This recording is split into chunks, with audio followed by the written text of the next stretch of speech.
Donc, je suis Olivier Barraud, fondateur de Grain Sail, une aventure qui a démarré en 2010. Au travers d'une discussion avec un ami qui s'appelle Stéphane Guichen, qui produisait du sel à Noirmoutier, et qui un jour me dit « J'en ai marre de transporter mon sel avec des camions, c'est le soleil qui fait le boulot. » Et je me retrouve à dépenser du pétrole pour le transporter. Et donc là, j'ai trouvé un bateau à voile sur Paimpol, un vieux bateau.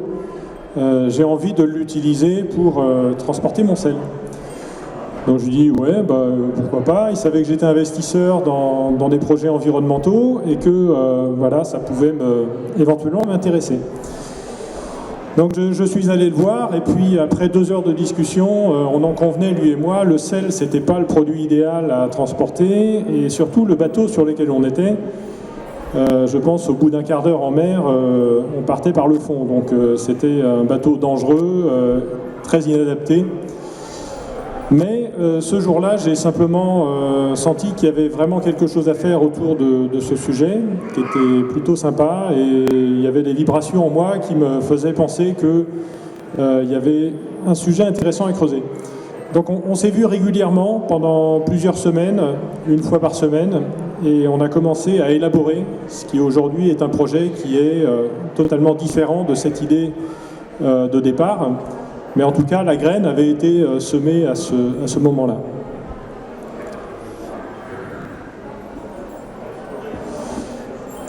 Donc, d'un projet quand même considéré dès le départ comme largement utopique, et c'était vrai, c'était assez utopique.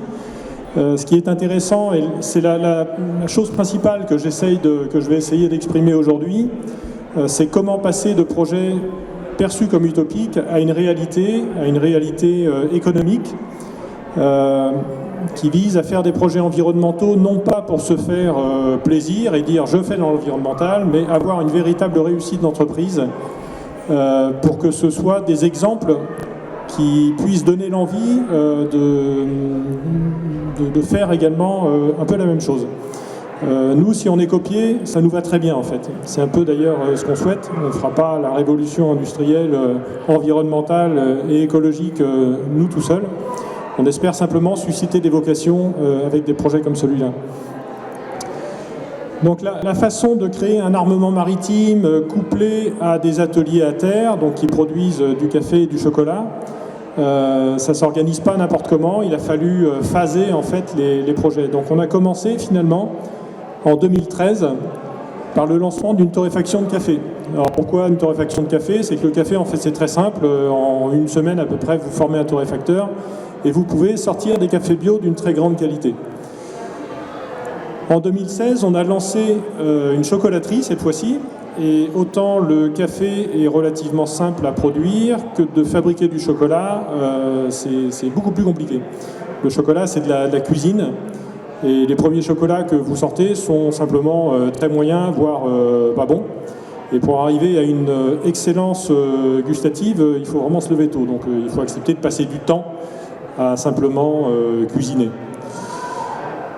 Et on a fini par y arriver. Donc on a lancé cette chocolaterie en 2016.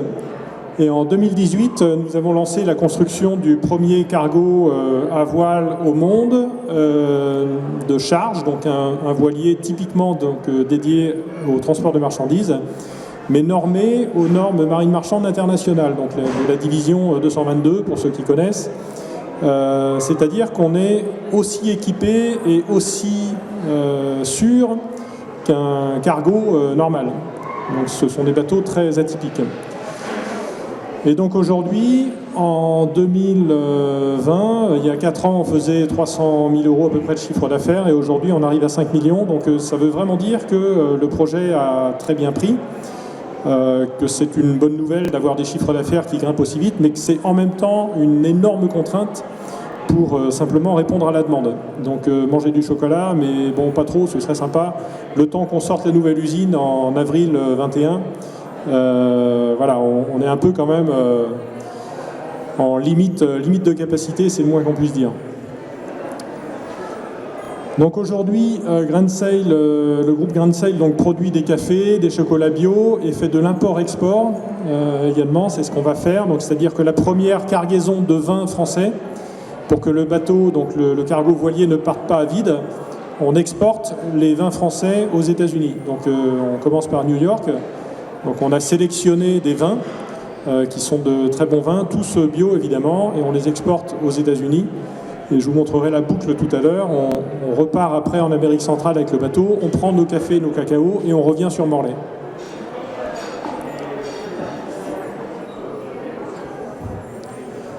Donc les valeurs portées par l'entreprise, c'est bien de faire un projet environnemental qui est plutôt marrant, avec un voilier, avec du chocolat, du café, etc. Mais pour nous, l'élément principal, c'était que les produits soient vraiment bons. Que lorsque vous voyez le packaging, lorsque vous voyez ce que fait l'entreprise, vous dites tiens, ça c'est sympa, mais il faut surtout que lorsque vous goûtez les produits, vous vous dites tiens, pour une fois, on ne s'est pas moqué de moi. Et c'est une chose, je pense, absolument centrale. Si vous voulez que les acheteurs rachètent vos produits, après les avoir achetés une fois, il faut simplement que ce soit très bon. Et c'est malheureusement, je pense, pas toujours le cas pour pas mal de marques. Donc on a des goûts relativement simples, de la puissance, de la simplicité, de la lisibilité, c'est-à-dire qu'on a des produits qui n'ont pas d'arôme, même naturel, rajouté. On utilise vraiment le goût brut du cacao. Le développement durable, c'est la deuxième brique. Donc évidemment, nous on travaille sur des produits bio. On ne met pas vraiment ça en avant. D'ailleurs, pour nous, c'est quelque chose de tout à fait normal. Et on essaye d'avoir évidemment un bilan carbone dans l'entreprise le plus bas possible au travers du voilier cargo qui, par comparaison avec un transconteneur, par exemple, permet de diviser par 17 les émissions de CO2. Donc c'est quand même très impactant. On construit là également une nouvelle usine qui a été entièrement optimisée en termes de consommation, qui a une centrale photovoltaïque sur l'intégralité de sa toiture. Enfin, on essaye d'améliorer les choses petit à petit. Mais on a aussi toujours des commerciaux qui fonctionnent avec des voitures standards pour l'instant. Mais ce n'est pas Grain de Sale qui va révolutionner l'intégralité des avancées technologiques sur le transport, évidemment. Donc on est obligé d'attendre que, par exemple, les véhicules électriques, qui ne sont pas non plus la totale panacée, hein, mais qui améliorent quand même sensiblement les choses, soient facilement utilisables, y compris pour une flotte commerciale. Il faut que le prix des produits soit acceptable. Ça, c'est vraiment, je pense, également central. C'est pas la peine de faire des produits top avec tous les critères au vert si le prix est totalement atomique. Je connais des tablettes de chocolat qui sont quelquefois très bonnes, mais qui sont vendues à 15 € la tablette. Je pense pas que ça fasse sens. Nous, on voulait surtout pas faire un projet élitiste où 90% de la population ne pouvait pas se payer les tablettes. Donc on a des prix qui sont autour de 3 € la tablette, mais surtout en principe en dessous de 2,60 € à 3 € la tablette. Donc ça reste économiquement acceptable. Et on travaille aussi avec, pour une partie de la main-d'œuvre handicapée, avec les ZAT de Morlaix, les ZAT de Lanmeur.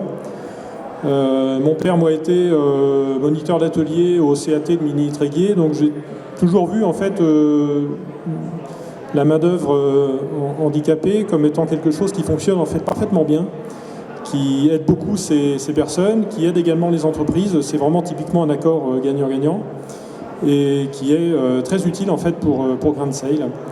Donc voilà, ça c'est une expérience en tout cas extrêmement enrichissante, tant pour eux que pour nous. C'est un projet rentable également, ça c'est encore un point central, c'est-à-dire que c'est pas la peine de faire de l'environnemental, des projets géniaux si les compteurs tournent à l'envers en permanence. Un jour ça va devenir une souffrance, donc il faut à tout prix chercher l'équilibre économique, la rentabilité, simplement pour avoir la possibilité d'exister pendant de nombreuses années. Si vous coulez la boîte en très peu de temps, c'est peut-être rigolo ce que vous avez fait, mais je pense que ça apporte rien. Et c'est une aventure humaine et une aventure maritime. On dit toujours que monter des entreprises, c'est une aventure, et c'est clairement vrai. J'en étais aussi assez persuadé pour le volet maritime, mais j'avoue que j'avais un peu sous-estimé la chose quand même. C'est clairement un sketch, mais c'est hyper intéressant. Voilà. Le bateau va vraiment commencer son exploitation fin du mois, donc fin septembre, il part en transat pour les États-Unis. Et ce sera le résultat d'un travail énorme en fait pendant de nombreuses années. Mais c'était chouette.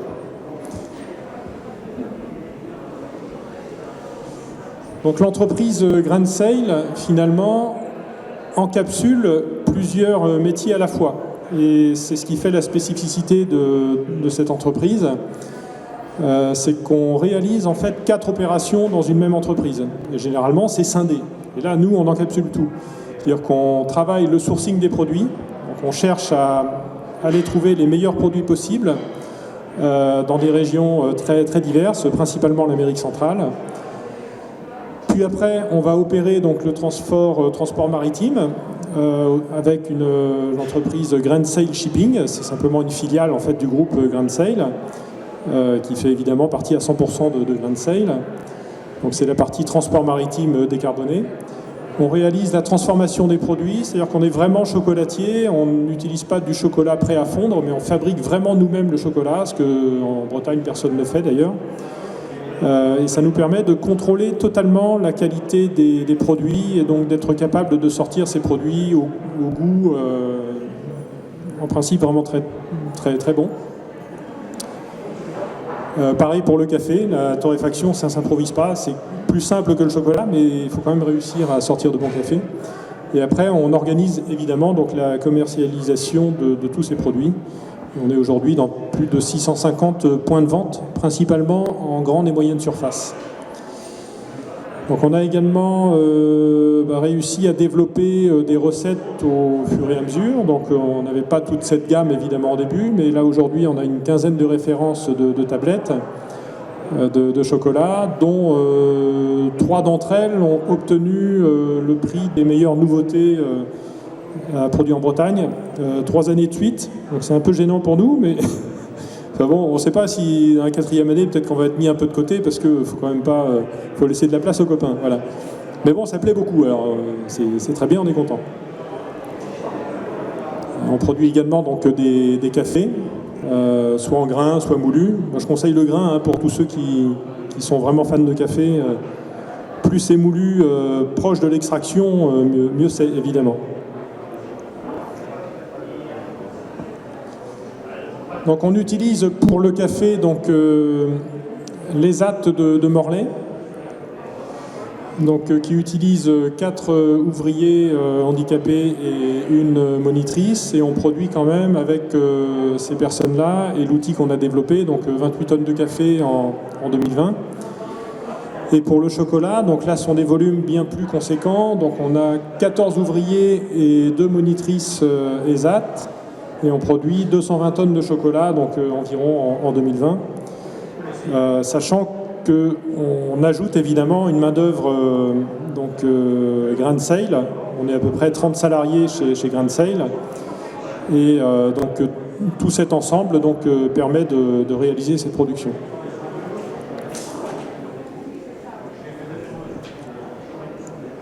Donc aujourd'hui, on est présent dans le Grand Ouest, dans à peu près 650 magasins qui sont achalandés par nous. Grosso modo, on est principalement en grande et moyenne surface. Ça, c'est pour des questions d'organisation, mais on est également présent dans des plus petites unités. Et on va continuer en fait à s'étendre, sachant qu'on a une nouvelle usine qui arrive donc à maturité en avril 2021. Donc on va pouvoir continuer à augmenter le nombre de magasins, mais là pour l'instant on est quand même un peu contraint. Et donc avec cette usine qui va être construite à Morlaix, donc les travaux ont déjà commencé, donc on va être déjà plus à l'aise et pouvoir plus facilement répondre à la demande. Aujourd'hui, c'est un peu sport quand même. Voilà.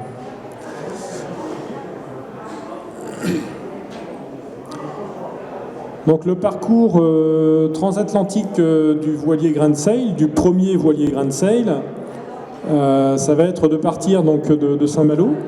Donc chargé pour la première transat, on aura 18 000 bouteilles de vin bio donc, dans les cales. dans une cale qui est réfrigérée, qui est isolée, donc maintenue en température. Donc c'est la première cave à vin flottante à la voile au monde, donc nous ça nous fait marrer. C'est un endroit assez marrant à visiter dans le bateau.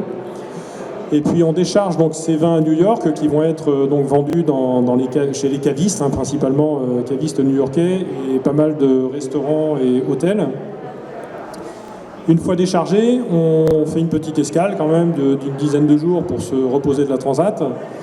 Moi j'y serai pas, hein, mais l'équipage va le faire évidemment. Et on descend donc en République dominicaine où on va charger l'intégralité de nos cafés et chocolats bio qui sont disponibles en République dominicaine.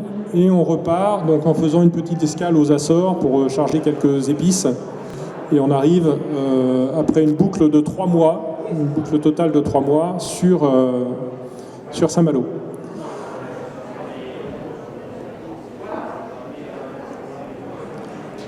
Donc là, ce sont quelques photos de la construction, donc fin de chantier du bateau. Là, c'était la pose des baumes. On ne se rend pas trop compte sur les photos, mais c'est un petit cargo, évidemment, parce qu'il fait 26 mètres de long. Mais c'est en même temps un très gros voilier, donc, et surtout un voilier de charge qui permet de mettre dans sa cale près d'une 50aine de tonnes de marchandises. Et ces 50 tonnes de marchandises répondent aujourd'hui à l'intégralité de la consommation de matières premières chocolat et café, donc pour l'entreprise Grand Sail. Mais comme l'entreprise grossit très régulièrement, on est déjà en train de lancer donc, la conception du deuxième voilier Grand Sail, qui cette fois-ci sera plutôt un voilier de plutôt 45 à 50 mètres, et qui portera, lui, au moins 250 tonnes de charge. L'augmentation régulière du chiffre d'affaires de l'entreprise nous amène à, de toute façon, augmenter régulièrement la flotte de voiliers et également les centres les unités de production. Donc là, c'était une photo de la mise à l'eau après mise en place de la quille et du bulbe. Pour ceux qui connaissent, le bulbe fait à lui seul 13 tonnes, donc c'est déjà un très gros PPR, mais le prochain sera encore bien plus important que ça. Et c'est un pur voilier, ça c'est important de le dire. C'est pas un bateau à assistance vélique, comme on en trouve quelquefois dans les projets actuels, mais c'est vraiment un voilier qui utilise les voiles à 100%. On a un tout petit moteur de 115 chevaux parce que c'est obligatoire, mais c'est un bateau qui va utiliser ses voiles et exclusivement ses voiles. Donc là, c'était le matage. Donc les mâts font unitairement 25 mètres. Et on a fait ça à Frossay, en fait. C'est au Pèlerin, pardon. Donc c'est un petit port en bord de Loire, à côté de Couéron, là où il a été construit.